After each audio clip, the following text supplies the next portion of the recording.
제가 읽어드립니다. 또 우리 각자 또 하나님 말씀을 우리 합독하시겠습니다. 이는 저희로 마음의 위안을 받고 사랑 안에서 연합하여 원만한 이의 모든 부요에 이르러 하나님의 비밀인 그리스도를 깨닫게 하려 함이라. 그 안에는 지혜와 지식의 모든 보화가 감추어 있느니라. 아멘.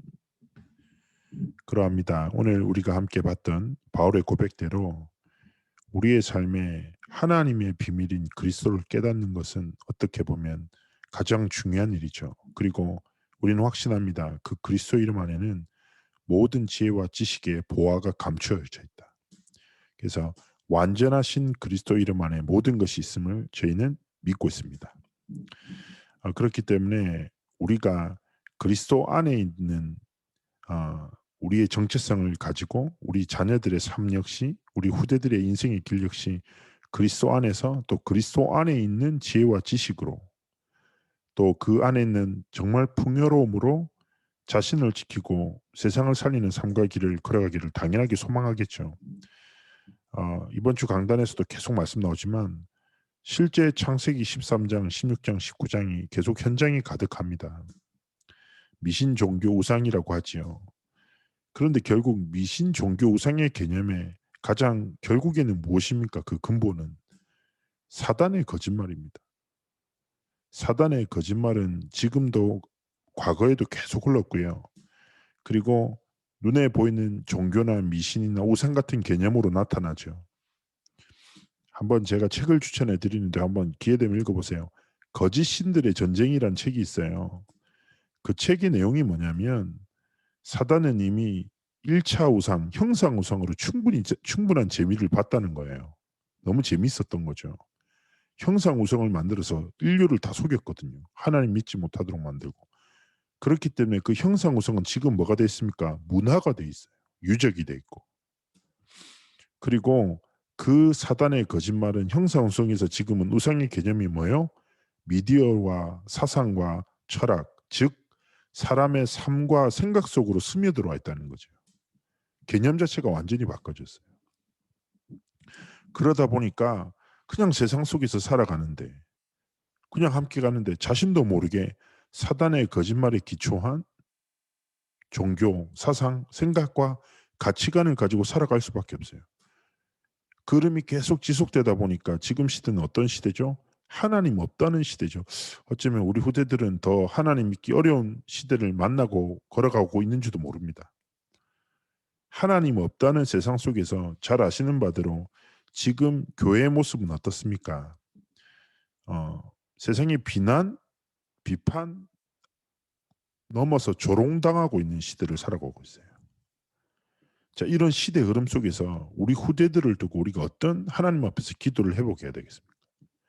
여전히 사단의 거짓말은 난무하고 교회는 흔들리고 비판받고 있고 조롱받고 있고. 근데 시편 14편 1절의 말씀이 이렇게 말합니다. 어리석은 자는 그 마음에 이르기를 하나님 없다 하죠. 어리석은 시대가 된 거죠.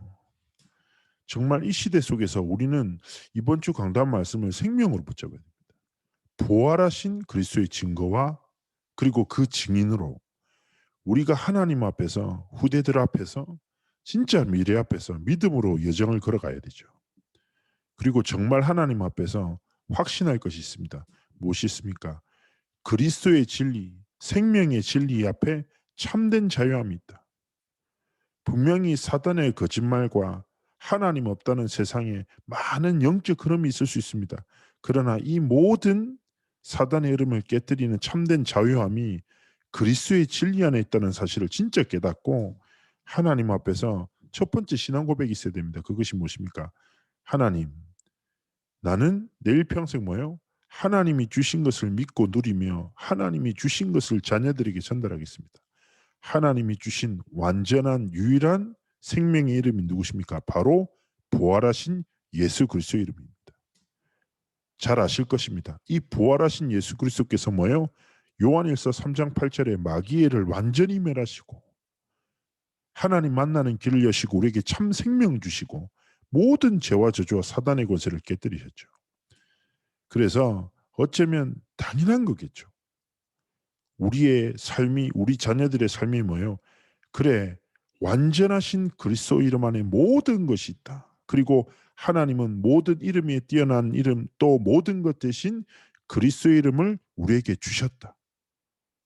그래서 하나님이 주신 그리스도의 이름의 능력과 그 이름 안에 있는 지혜와 지식의 모든 보화로 우리는 오늘을 지켜내고 살아가는 것이죠.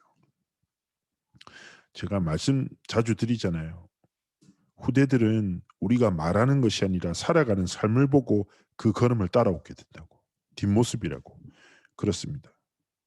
진짜 부모님이 가장 중요한 선택 때 정말 하나님이 주신 그리스도 이름 안에 있는 하나님이 주신 평안과 지식과 지혜의 풍요로움을 힘입어 선택하고 말하고 살리고. 전에 어떤 이제 부모님이랑 상담을 하다가 그런 얘기를 하시더라고요. 자녀 상태가 너무 안 좋은 거죠. 너무 안 좋아요. 뭐 이렇게 다른 건 다 좋은데 영적으로 안 좋은 거죠. 그걸 되게 많이 불신앙하고 하시더라고요. 그래서 뭐 이렇게 저한테 이런저런 얘기 하시던데. 그래서 제가 이런 얘기를 드렸어요. 그렇지 않냐고. 우리가 예수를 믿을 때도 사람의 말로 그게 어디 됩니까? 그렇죠. 내가 복음 깨달은 것도 누가 말해서 된 게 아닌데 누구 때문이 아닌데 하나님이 은혜로 우리에게 하나님의 진리되는 복음을 깨닫게 하시고 복음 속으로 이끄셨죠. 그러면 마땅히 하나님 앞에서 하나님 부활하신 예수 그리스도의 이름 그 생명의 능력을 정말 내가 가지고 이 길을 걸어가길 원하고 또 우리 자녀들에게도 이 한 가지를 전달해서 그 삶과 길을 걷기를 원합니다. 하나님 역사해달라고. 그래서 에베소서 2장 8절 말씀처럼 우리가 은혜로 인하여 믿음으로 이 그리스도의 비밀을 깨닫게 되었다면 우리 자녀들의 삶 역시 하나님이 그 은혜를 그 믿음을 선물로 허락해 달라고 오늘 이 밤에 정말 우리가 기도하는 것입니다. 그리고 두 번째 무엇입니까? 부활하신 그리스도의 이름을 붙잡을 때 무엇이 나타납니까? 부활하신 그리스도의 능력이 우리 삶에 나타나는 것입니다. 부활하실 그리스도의 능력이 무엇입니까? 무엇입니까? 왕 선지자 제사장의 일을 하나님이 지금도 이루시는 것이죠. 정말 그리스도의 이름을 붙잡을 때 우리 삶에 어떤 능력이 나타납니까? 하나님 만나는 역사가 그리고 죄와 저주에서 자유케 되는 역사가 사단의 권세가 무너지는 역사가 일어나는 것입니다. 정말 그렇습니다. 삼중직의 대사 그리스도 부활하신 그리스도의 능력은 무엇입니까? 하나님 만나는 길이 열립니다. 진짜 이 능력을 하나님 앞에 진짜 붙잡고 살아갈 때 하나님이 우리 자녀들이 하나님 만나는 은혜 속으로 영적 상태를 변화시키시고 그리고 정말 무너진 사람이 있습니까? 병든 자가 있습니까? 그리스도의 능력이 나타날 때 참된 죄사함과 치유의 역사가 일어나는 것입니다. 잘 아시죠? 신약 시대 때는 그리스도의 옷자락만 만졌습니다. 혈루증 걸린 여인은. 자신의 평생의 방법을 쫓았지만 방법이 없었어요. 그런데 그리스도를 소문만 듣고 지나가는 그리스도의 옷자락만 만졌는데 혈루증 병의 근원이 치유돼요. 그리고 무엇입니까?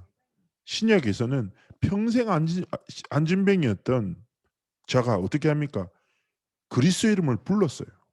그때 참된 나음을 얻었죠. 그런데 부르기만 해도 옷자락만 만져도 참된 치유가 일어나는데 그 그리스도가 우리 안에 계시는 거죠. 그래서 정말 그렇구나. 부활하신 능력을 통해서 내 삶에 뭐가 문제가 해결되고 이게 아니라 그래. 왕 선지자 제사장 대신 그 소일이 내 삶에 나타나고 내 자녀들의 인생길에 진짜 나타나도록 날마다 왕적 권세, 제사장의 권세, 선지자의 권세를 누리면서 자녀들을 축복해 주십시오. 그렇지 않습니까? 우리 자녀들이 성경 66권 다 모를 수 있어요. 하지만 그리스도의 삼중직의 권세를 깨닫는다. 그럼 인생 결론 나거든요.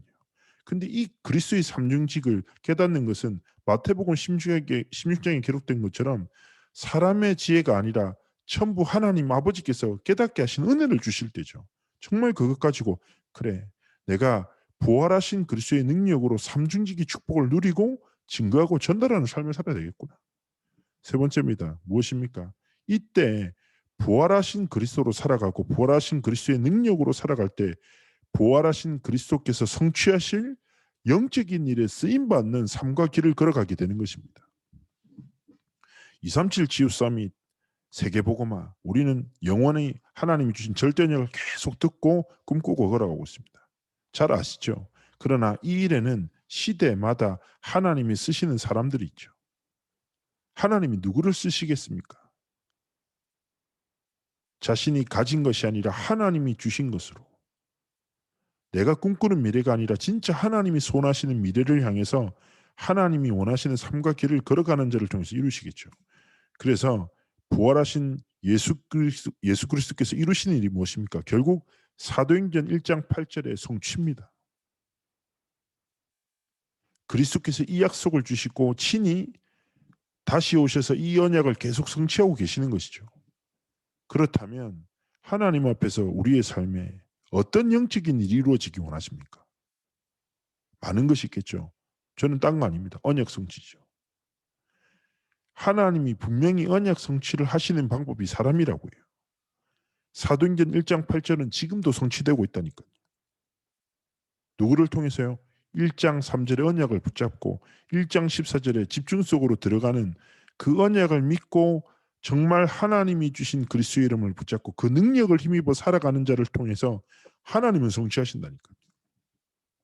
그렇다면 우리의 삶이 그리스도의 이름을 붙잡고 그 이름 안에 나오는 능력을 정말 나타내고 그 언약의 성취에 그리스도께서 이루시는 영적인 일에 쓰임받는 한 사람, 우리 후대들의 길도 마찬가지 아닙니까? 우리 후대들이 건강하게 잘 자라야죠. 실력도 가지고 인품도 가지고 영적으로도 그렇고 영적으로도 그렇고 사회적으로도 그렇고 균형받은 가진 랩런트로 자라나야 되겠죠. 당연한 것 아니겠습니까? 그러나 가장 중요한 것이 무엇이겠습니까? 우리 자녀들이 좀 잘나든 부족하건 좀 연약하건 또 탁월하건 하나님 앞에 쓰임받는 삶을 사는 것. 예수 그리스도께서 이루시는 영적인 일에 쓰임받는 삶을 살아가는 것이 가장 복된 건 아니겠습니까? 그렇다면 우리가 하나님 앞에서 고백해야죠. 오늘 이 밤에도 하나님, 우리 자녀들이 복음을 어릴 때부터 들었습니다. 지식으로 살지 않도록. 복음의 지식이 아니라 복음의 능력에 사로잡힌 삶을 살도록 축복하여 주옵소서. 우리 자녀들이 부활하신 예수 그리스도의 복음, 그 생명의 복음, 능력의 복음을 깨닫는 은혜를 주십시오. 우리 자녀들의 삶에 부활하신 그리스도의 능력이 나타나는 은혜를 더하여 주옵소서. 우리 자녀들의 미래가 부활하신 그리스도께서 이루시는 영적인 일에 쓰임받는 삶과 길을 걷도록 정말 기도하시길 바랍니다. 결론입니다. 자주 말씀드리잖아요. 에베소서 2장 10절. 내 자녀는 하나님이 만드셨어요. 무엇을 위해서요? 그리스도 안에서 선한 일을 위하여 하나님 지으셨어요. 꼭 명심하세요. 내 자녀를 통해서만 나타날 하나님의 영광, 내 자녀를 통해서만 살아날 생명의 역사가 있다니까요. 하나님 앞에서 이 언약을 진짜 붙잡고 이사야 43장 21절처럼 우리 자녀들의 삶이 영원히 여호와를 찬양하는, 이사야 43장 21절이 무엇입니까? 이 백성은 나를 위하여 지었나니. 하나님이 하나님의 영광을 위해서 누굴 지으셨다고요? 우리 자녀를. 나의 찬송이 되게 하라. 하나님이 지으신 이유와 목적대로 그들의 삶의 여정이 펼쳐져 우리 자녀들의 전 인생이 하나님께 드려지는 최고의 영광과 찬송의 고백이 되기를 주의 이름으로 축복합니다. 우리가 이 말씀이 끝나고 우리 또 연결되는 10분 정도 찬양 유튜브 링크를 좀 드셔서요. 정말 하나님 앞에서 부활하신 그리스도 이름의 권세와 능력으로 자녀를 위해서 축복하시고 마음껏 기도하시는 은혜의 밤 되시기를 축복합니다. 제가 기도하겠습니다. 살아서 역사하신 하나님, 부활하신 그리스도의 능력, 정말 그 하나님이 이루시는 영적인 일에 우리의 삶이, 우리 자녀들의 인생이 있도록 함께 하시고, 오늘 이 밤에 우리가 자녀들을 위해서 기도할 때 정말 성삼위 하나님께서 우리 자녀들의 인생 위에 정말 역사하셔서 하나님의 뜻과 계획이 성취되지는 은혜와 축복을 허락하여 주옵소서. 감사드리며 살아계신 주 예수 그리스도로 기도합나이다. 아멘.